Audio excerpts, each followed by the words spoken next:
നമഃശിവായ. ഭദ്രാമൃതത്തിലേക്ക് ഏവർക്കും സ്വാഗതം.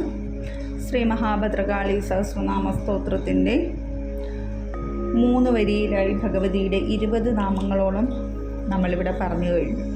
ഇനി 4ാമത്തെ വരിയിൽ വരുന്ന നാമങ്ങളാണ് നമ്മൾ വിവരിക്കുന്നത്. കകാരവർണ്ണ സർവാംഗി, കാമിനി, കാമസുന്ദരി, കാമാർത്ഥ, കാമരൂപാച, കാമധേനു, കലാവതി.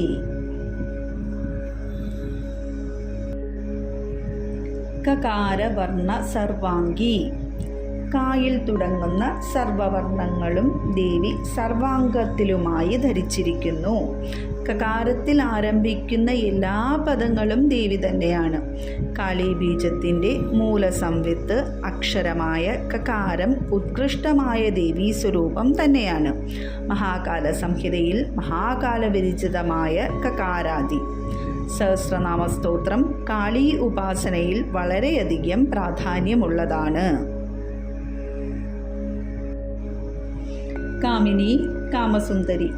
മുൻപേ പറഞ്ഞതുപോലെ ഭക്തരിൽ ആഗ്രഹിക്കുന്നതെന്തോ അത് കാമിനിയായി ഇരിക്കുമ്പോൾ അവൾ ആഗ്രഹത്തെ നൽകുന്നവളാണ്.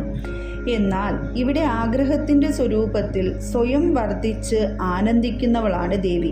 അതായത് സ്വയം ആഗ്രഹിക്കുകയും അതിൽ തന്നെ സ്വയം ആനന്ദിക്കുകയും ചെയ്യുന്നു. മുൻപേ പറഞ്ഞത് ഭക്തരിലാണെങ്കിൽ ഇവിടെ സ്വയം ആഗ്രഹിച്ച് സ്വയം അനുഭവിക്കുന്നവളാണ്.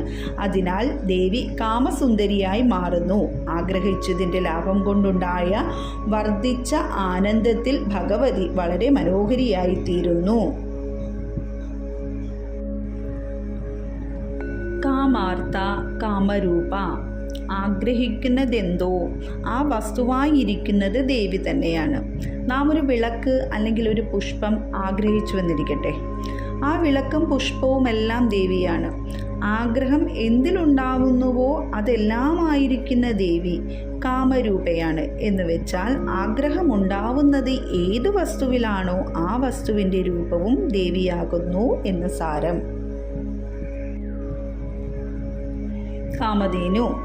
വളരെ പ്രശസ്തമായ ദേവീസങ്കല്പമാണ് കാമധേനു. ആഗ്രഹിക്കുന്നതെല്ലാം നൽകുന്ന ദിവ്യഗന്ധമുള്ള പശുവാണ് സുരഭി എന്ന കാമധേനു. വെളുത്ത രൂപവും സ്ത്രീയുടെ ശിരസ്, 2 സ്ഥലങ്ങൾ, പക്ഷിയുടെ ചിറകുകൾ, മയിൽപ്പീലി വിടർത്തുന്ന വാല്, ഇപ്രകാരമാണ് ദേവിയുടെ രൂപം. വസുദേവാദി ലക്ഷ്മി തുടങ്ങി സർവ്വദേവതകളും സുരഭി പശുവിൽ വസിക്കുന്നു. സദാസമയം മാതൃസമീപത്തിൽ നന്ദിനി പശുവും ഉണ്ട്. ഇവിടെ ഭഗവതിയെ തന്നെയാണ് ഗോമാതാവായി ആചരിക്കുന്നത്. കലാവതി. എല്ലാ കലകളിലും ശക്തിയായിരിക്കുന്നവൾ, സർവഗുണങ്ങളും നിറഞ്ഞ് സർവകലകളിലും അഭിരമിക്കുന്നവളായിക്കൊണ്ട് തത്കലകളായിരിക്കുന്നവളാരോ കലാവതി എന്ന നാമം. കലയുടെ ആരംഭം സർഗതാളങ്ങളിലാണ്. അത് പരയിൽ ആരംഭിച്ച് സർവനാഡികളിലും ധന്യത നിറച്ചുകൊണ്ട് സഞ്ചരിക്കുന്നു. എല്ലാവരിലും ഈ കലയുണ്ട്. എന്നാൽ ചിലരിലത് നാദമായും ചിത്രമായും എഴുത്തായും ശില്പമായും.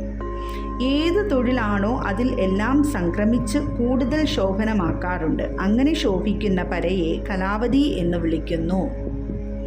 നന്ദികേശ്വര പ്രണാമം. ഭഗവാൻ ശൂലപാണി.